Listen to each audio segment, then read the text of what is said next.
Skiddly bop a doop a dop a skiddly bop a doop a dop a skiddly bop a doop a dop a deep a doop a dop a deep a doop a dow. Hey guys, it's KLASMR back at you again with another video. Obviously, because you're watching it. Today we're going to be, I'm going to be reading you a story, and it goes by the name of Mala and the Mask of Gold. Written by, is that gonna focus? No, but that's okay. Written by Jaime Martin Ko Atilano. I'm gonna give you a little bit of context on this book for me. I actually know the author. They're my friend. I've known them since like middle school, which is crazy. Yeah, they announced that they were writing this book, and it was just super cool to me, and I had to support. So now the book is done and has been published for a while now, and I'm about halfway done. I'm a very slow reader, not like slow in pace, I guess, just like slow to read, I guess. So yeah, the fact that I'm even in the middle of this book speaks volumes. Get it? Like volumes of books. All right. Anyway, yeah, this book, it talks about like non-binary visibility, trying to figure out that kind of stuff. At least this character's feelings towards it, and Filipinx culture, and it's just a really good like fantasy book. I'm not done yet, so I have no spoilers to give about the ending, but yeah, it's a really good book so far, and I highly recommend that you check it out. I believe it's on Netflix. I'm out of my mind. It's on Amazon, and leave a link in the description for you guys if you want to go check it out. Yeah, that's about it. Jamie, love you for letting me read this on the channel. Thank you very much, and I hope you guys enjoy. If you guys like the video, go ahead and drop a like. If you have any comments or suggestions you want to see me read again, go ahead and comment that down below. And if you like the vibes and want to see future videos from me, consider subscribing. And with that YouTuber BS out of the way, let's go ahead and get into the book. I wasn't sure where to start from. I was like, do I start from where I am or do I start from the beginning? And then the logical side of my brain said, start from the beginning. So that's what we're gonna do. So I'll see you guys in the book.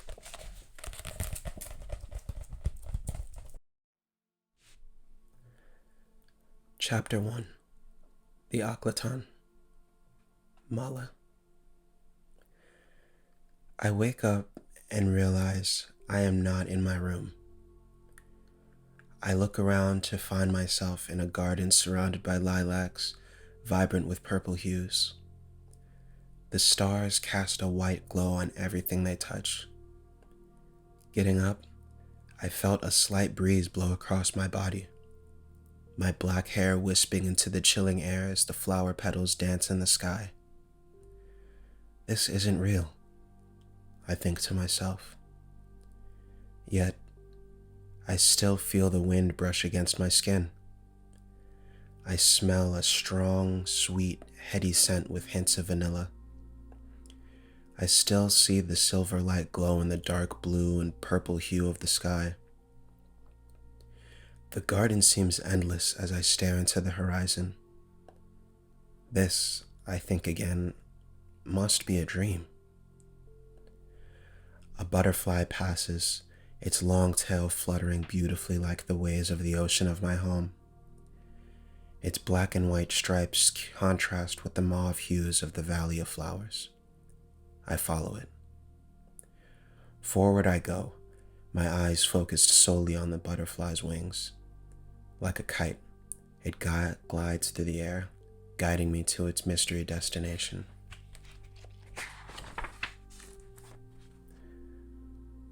The butterfly flutters and lands on a mirror standing upright in the middle of the field. The length of this mirror matches my height, its sides seemingly made of white marble. It has shapes of the butterfly wings attached to it, one forewing on each side. A long tail extends behind the mirror. I walk slowly to see my reflection, but I do not see myself. Instead, I meet eyes with a woman wearing a golden mask. I do not recognize the woman behind the mask, but she feels familiar, and her warm energy radiates outside of the mirror. The chill of the garden leaves as I take in her heat. Have I met this woman before? Her eyes are striking, even behind the mask. They burn a great golden hazel like stars in the night, different from my own dark brown eyes. Above her head sits a pristine crown with pink, ruby-like encrusted jewels. Her long, white, silky hair almost touches the tip of her feet. Her feminine presence is divine, but a strong masculine energy also radiates from her reflection. She is powerful, and I can feel her headstrong aura. This energy reminds me of the commanding warrior spirit, much like my Kuya, Salem. Kuya means older brother. The woman in the mask is tall and slender, but also carries strong masculine shoulders.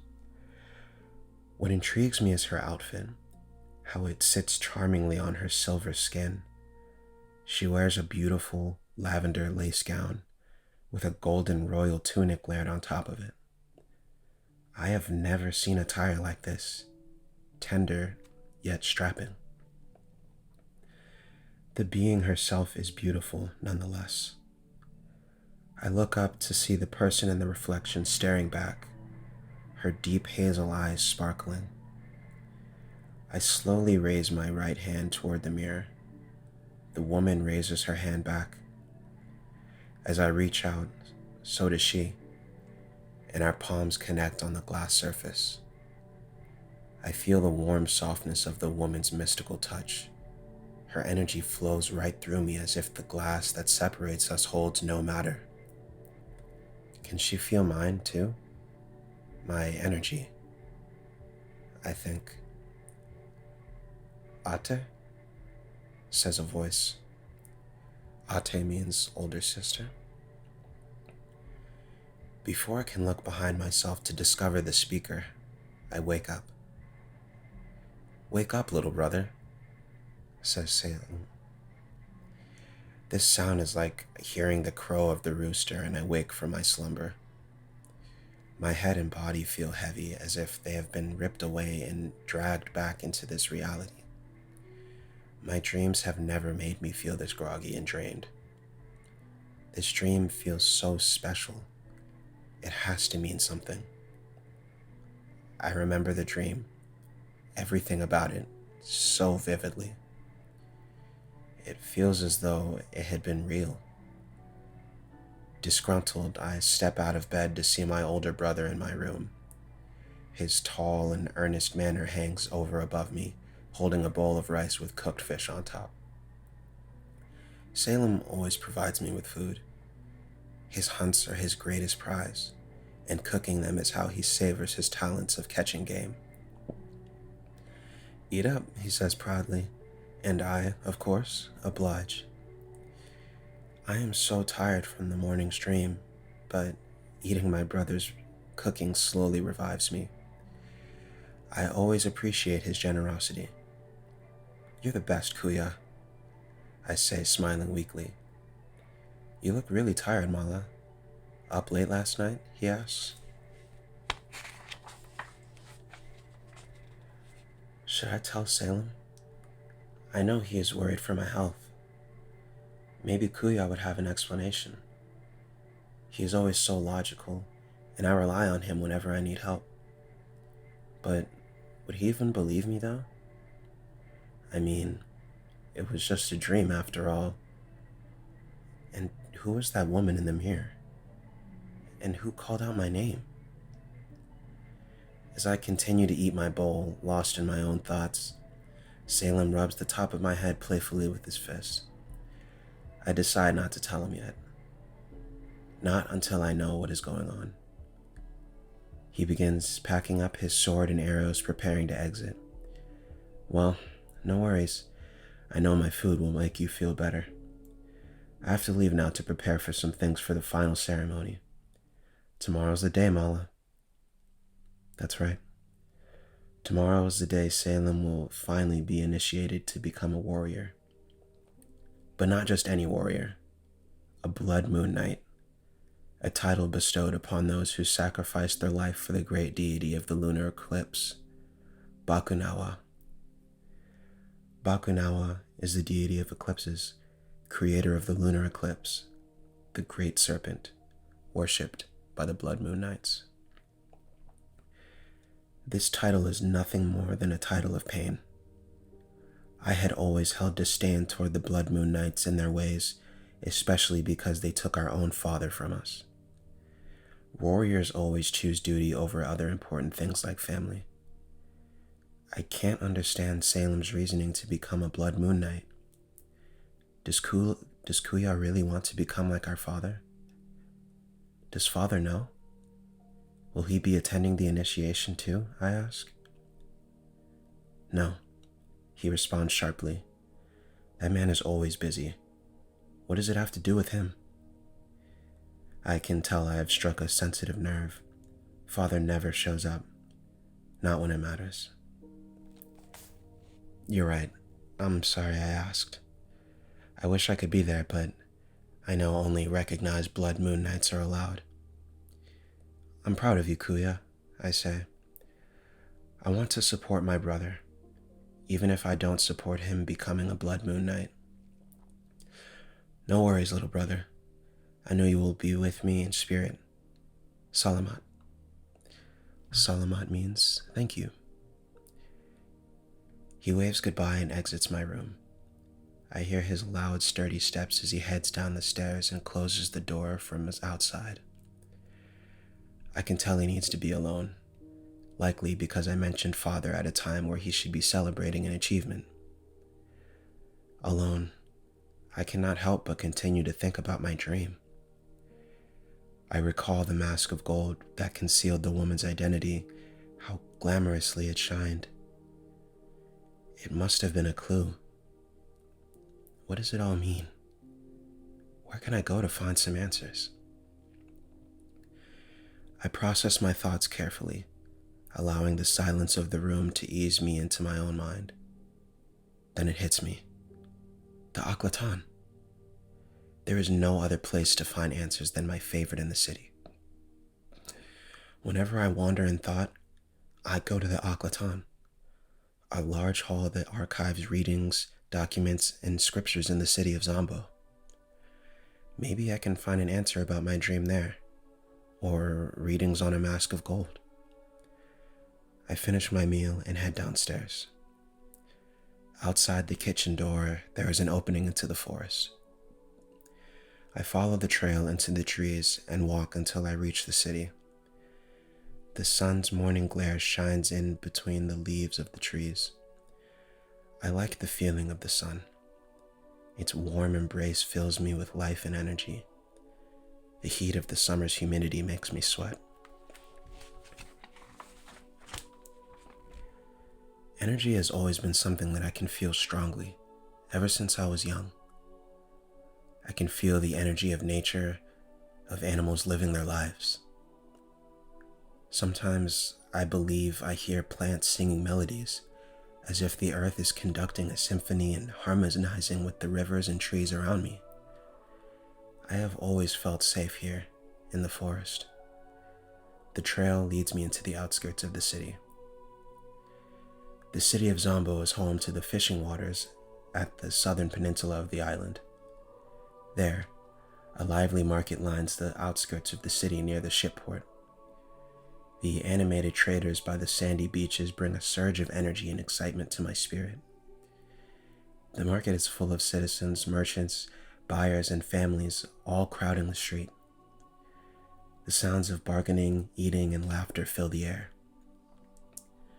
The energies of people are much different than that of the plants, earth, and animals of the forest.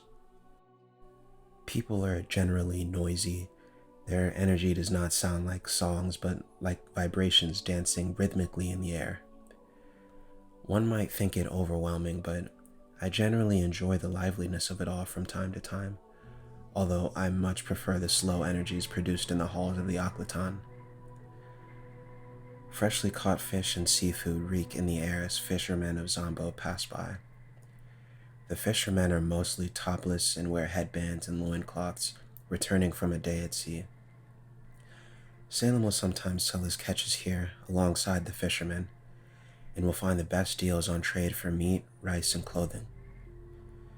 Not one moment into the city, traders from all over try to sell their pieces of clothing and jewelry to me as I walk the wet, cold stone roads through the market. I am curious and intrigued by the beautiful craft and creations of the traders. So many of them are not just hunters, but artists, painters, craftspeople too. "Bucket of clams for you, miss?" asks a man. "Miss." Another person who also recognizes me as a miss. A simple honorific, but also a powerful word that usually addresses a woman. Am I a woman? Sometimes I feel that way, noticing the strong feminine energy within me. I have always grown up feeling like a miss at times, and at other times also not a miss. This feeling, it is not like a tug of war between my identity, but instead like a shifting of the soul. "No, don't waste your coin on those catches. Come see this beautiful necklace that will look so good on you, child," another trader interrupts. "No, thank you." I smile at the traders as I hastily move toward the overcrowded market. I take a moment to observe the busy environment and feel the vibrations of people through the air, until I notice a group of young girls around my age looking at a piece of pearl jewelry. The girls give off similar waves of energy that I sense within myself, delicate, yet vibrant and upbeat. I too love pearls, and it leads me to touch the pearl necklace around my neck, given to me by my mother. I never had the chance to meet my mother, as she had died giving birth to me, but the pearl necklace connects me to her spirit, as if she is always with me, watching over my life. One of the girls in the group notices my stares. Surprised, I quickly wave hello. Maybe this time will be different, I think to myself. I want to talk about pearls with them and yearn to have that sisterly bond that they have between them. But then one girl suddenly whispers something to the group. The girls mockingly laugh at me and leave the shopkeeper's selling stand. Once they see me, I can always feel the girls' energy change. The sudden shift in the vibration of their spirits makes me cringe. I sense the waves change from gentle to malicious. I can tell the girls are confused and fearful, as if I am haunted, despite my own feelings of hurt. Is it the way I look? I ask myself. And then I hear it, the whisper of monster under their sly breaths as they hide away from me. Am I a monster to them? Although I feel sad and hurt, these feelings are not new to me, so I move on through the market. From a young age, I realized each living person had their own unique aura close to them. This aura projects their feelings and vibrations, the same way plants, earth, and animals grow, shift, and make sounds. These vibrations are the songs of each person's soul, and the waves they emit are how they interact with the world around them. At least, that's what I like to believe. I could always feel it, and growing up, it was something with which I learned to cope. But I wish I could meet others who feel this energy too. It's what makes me feel alone and separated from the rest of the citizens of Zombo, like a ghost in a crowd, separated from the physical realm. Although my gender is free, I don't always feel free in my body. The way the people treat me makes me feel like a prisoner in my home. It hurts, but it is a pain to which I have grown numb over the years. I want to leave the market and hide myself away into the halls of the Akhlatan, so I do. Out of the market and into the depths of the city, I arrive at the Akhlatan's grand entrance. Each time I arrive, I am always mesmerized by the beautifully carved stone that lines the outside of the building. The wooden doors are held back by black steel hinges. The Akhlatan always makes me feel less alone. This place is like a second home for me, a sanctuary. I don't have friends, not in the city or at home. So I find solace in the stories of books and readings. Reading stories of fantasy and folklore has become my escape. With stories, I don't have to worry about the pain of rejection from people. I have only ever really had Salem, but he is always busy hunting or training. Something about a mask of gold has to be in here. I go inside and am immediately struck by the strong whiff of the wood, the old papyrus filling the air as I observe the collection of old books, scrolls, and documents. The archives, the collection of readings inside the Akhlatan, are a large, curated collection of stories and texts. The Akhlatan is a significant and important place of knowledge in Zombo.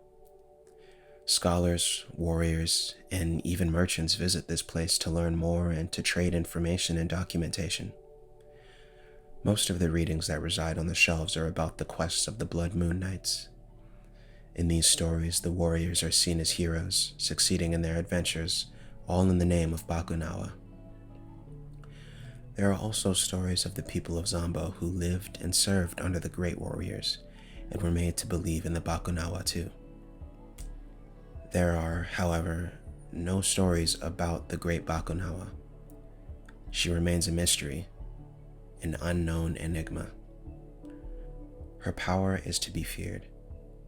If we, the people, ever disobey, we will be punished. I always try to find other readings, some that do not pertain to these quests if I have the time. Thankfully, the archives are large enough to hold many other stories and tales that I can enjoy. Mala, a pleasure to see you back again. More books about Encantos today? Encantos is fairies or mythical spirits, says a sudden rusted voice from behind me. Keeper Alma, hello to you too. No, unfortunately not today. I'm looking for a specific kind of book, actually. His old, tired face musters a gentle and sweet smile. He wears the usual barong. Barong is an embroidered, long-sleeved, traditional garment. And he slowly walks over to me. Please, Anak. Anak is child. How many times do I need to tell you? Call me your Lolo, Alma. Lolo is grandfather or elder. He fixes his weary glasses. And always happy to help you, a regular of the Akhlatan. I smile and chuckle at the thought. Maybe I don't have friends around my age, but I am grateful for my relationship with Lolo Alma, who treats me like I am his own grandchild. He is the keeper of the Akhlatan and one of the smartest citizens of Zombo. He has lived most of his life here in the Akhlatan, preserving all he can about the powerful information and history of our people and the city. Does the Akhlatan have any stories or information about a mask of gold? Anything magical? Mask of gold, He takes a moment to think as he rubs his long, charcoal-stained beard. We do have many documents about the cultural significance of masks, but nothing particular to masks, golden masks. But now that I think of it, We did procure a new shipment of texts today from the Blood Moon Knight's recent raid. I can refer you to them if you like. No, Lola Alma, it's okay. I don't think those texts will help. I also don't want to read anything taken from a raid. Those stories belong to others, and it feels wrong that they are stolen and kept here. I wonder if many of the books I read are from raids. May I ask why you are looking into stories about a magical golden mask, Anak? I look both ways to make sure no one is listening. My suspicious gazing around puzzles Lolo Alma, his face full of concern. I whisper, "Okay, keep this a secret between you and me, Lolo. I had a dream. It was a really weird dream about waking up in a garden of purple flowers. I looked into this mirror that was in the middle of the garden, and there was this woman. She was glowing silver and wearing this beautiful mask of gold. I just feel like I have to find out more." Lolo nods his head, closing his eyes. Sounds like you were dealing with some sort of spiritual dream. I would refer you to a Babalan to decipher, but sadly, we don't have any Babalans here in Zombo. Not anymore. Babalan? A Babalan is a shaman, spiritual practitioners of the pre-colonial Philippine Islands. What is that, Lolo Alma? It's not a what, Anak, but a whom, he corrects. Babalans are known as shamans, spiritual practitioners to be exact. One would be able to help decipher these visions in your dreams. Wow, that's amazing. Why have I never heard of them before? You've never heard of them because we lost our only Babalan in Zombo during the invasion of the Blood Moon Knights. This was before your time. Her name was Lao. She was a dear friend of mine when I was much younger. His graceful smile slowly fades into a depressing frown. The air begins to feel heavy. I'm so sorry to hear of your loss, Lolo, I say. I touch my necklace again. I understand the pain of losing someone early in life, but to lose a friend, especially from an invasion of warriors that we commemorate today, must be so hard for Lolo Alma. I had not known the Blood Moon Knights had invaded our very own island. It is nice to remember my old friend, even to speak of her again, no matter how sad. She would have liked you for sure, he assures me. Many of her old Babalan scriptures were burned by the Blood Moon Knights, as they believed it to be witchcraft and against the beliefs of the Bakunawa. Lolo Alma glances over his shoulder and whispers, "But I was able to save a copperplate inscription that they were unable to burn. It was my last memento of her. Maybe the answer to your dreams lies somewhere within the text." My eyes widen. A clue. Really, Lolo, you would entrust me with such a scripture? Lolo Alma nods. I couldn't read it even if I tried. It's written in ancient Babayan. Babayan is the ancient writing script of the pre-colonial Philippines. It's written in ancient Babayan script, and throughout all my years here in the Aklatan, I was never lucky enough to find a scholar to translate the old text. Babalans were trained to read the old writing system, and they would document spell rituals and notes in their scrolls. It'll do more good for you than for me, but you'll have to find someone who can translate it for you. Come follow me, Anak. Lolo Alma leads me down a narrow pathway toward a door. Inside the door is a small room. Lolo pulls one of the books off the shelf and it opens a hidden corridor. I am amazed at how large and mysterious the Aklatan remains. It has rooms within rooms that only the keeper knows. This way, he says, and I follow. Down the secret corridor is a staircase that leads down deeper within the chambers of the Aklatan. Lolo Alma grabs a torch flaming from inside the top of the steps, starts walking down until we reach a much larger room, a chamber beneath the archives of the building. "Welcome to my home," he says. The room is vast. I can see the bed in which Lolo Alma sleeps at night, and a huge wooden table in the middle of the room. Books, papers, and notes are scattered across the room, contrasting the neatly stocked documents above the chamber. My apologies for the mess. My research can get a bit messy. I take care of the archives more than I do my own living space, as you can tell. "Wow, Lolo. You really live down here in a secret room?" Lolo chuckles. "Not so secret, but it is my personal domain. Even the Blood Moon Knights are not allowed to enter these premises. As a keeper, I was awarded this privilege to make a home within the Akhlatan. My days and nights are conducted here in this place of knowledge. It is my duty to protect our collection at all times. I could never leave, even if it were my will to do so." I notice a chest lying in the back of the room. Lolo Alma grabs a key from his side pocket and inserts it into the keyhole. With one twist, a loud clink sounds around the room as he opens the chest.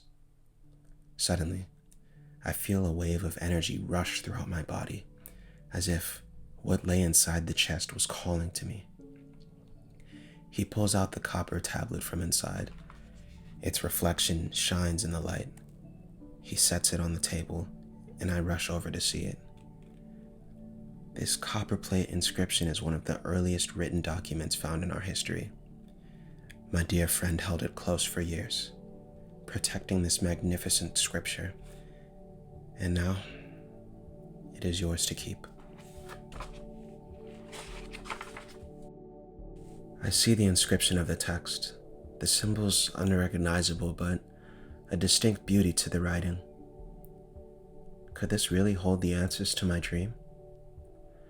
I lightly touched the copper plate, feeling the indented symbols and patterns with the tips of my fingers.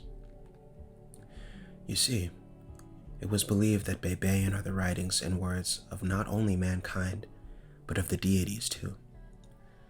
It's how my old friend used to communicate with spirits and deities during her spiritual practices. I never had the chance to learn the old writings myself, Lolo Alma notes. Oddly, these symbols feel familiar to me. Suddenly, I sense a second wave of energy flow inside my body. The vibrations of the energy feel like a large anchor being lifted from inside of me. With one large exhale of air, my insides become light as a feather. I feel unlocked.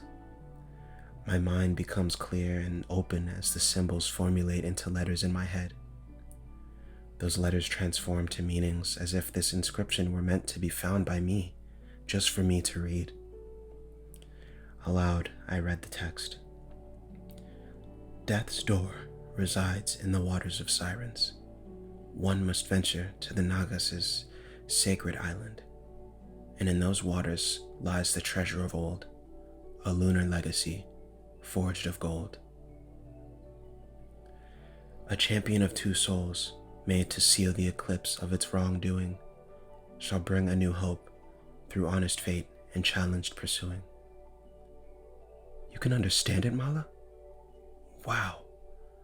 For years, I have always wanted to know what this text said, and you figured it out. "Destiny led you to find it," yelled Lolo Alma. I feel his aura spike in excitement. Lolo Alma laughs, astonished, like I have cracked a code to a puzzle. Then I see his face change to confusion. "But tell me, Anak, how could you read it?" I want to tell him how I understand the script, but I hadn't realized that I could read Bebeyan until this moment.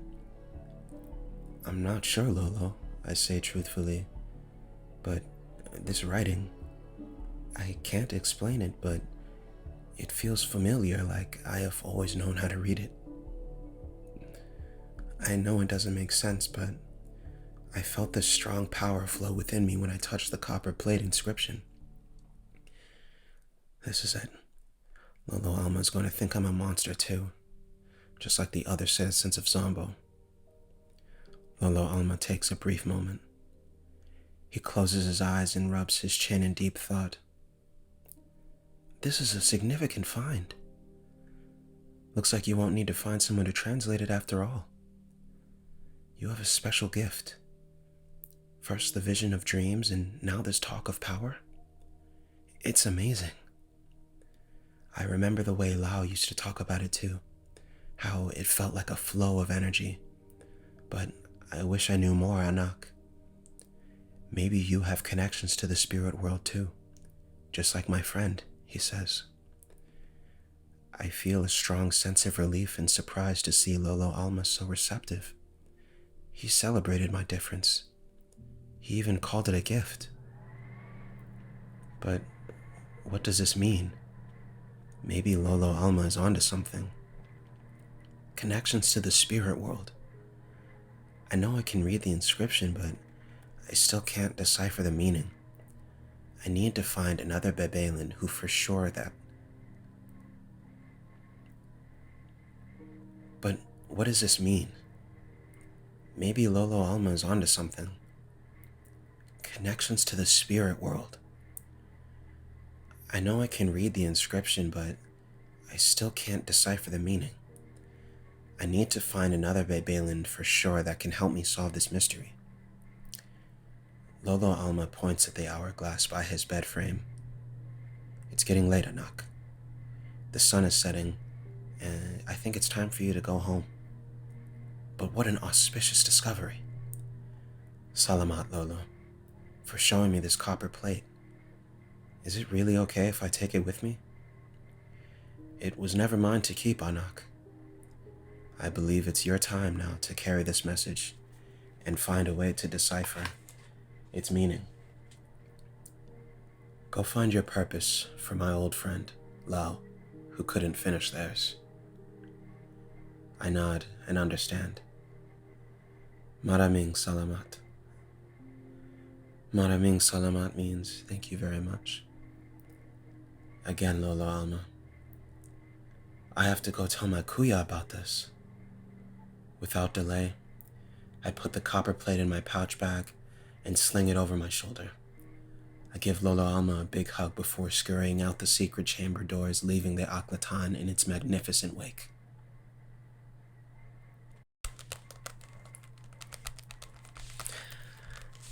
Okay, guys. We have just finished chapter 1 of Mala and the Mask of Gold. I really hope you guys enjoyed that. I really enjoyed reading it again. I like reading a lot for you guys, so if you like the video, let me know. And I'll ask if it's cool if I can read some more of it. And yeah, check out Mala and the Mask of Gold for yourself. And with that, I'll see you guys in the next video. And I hope that you have a wonderful whatever time it is, wherever you are. All right.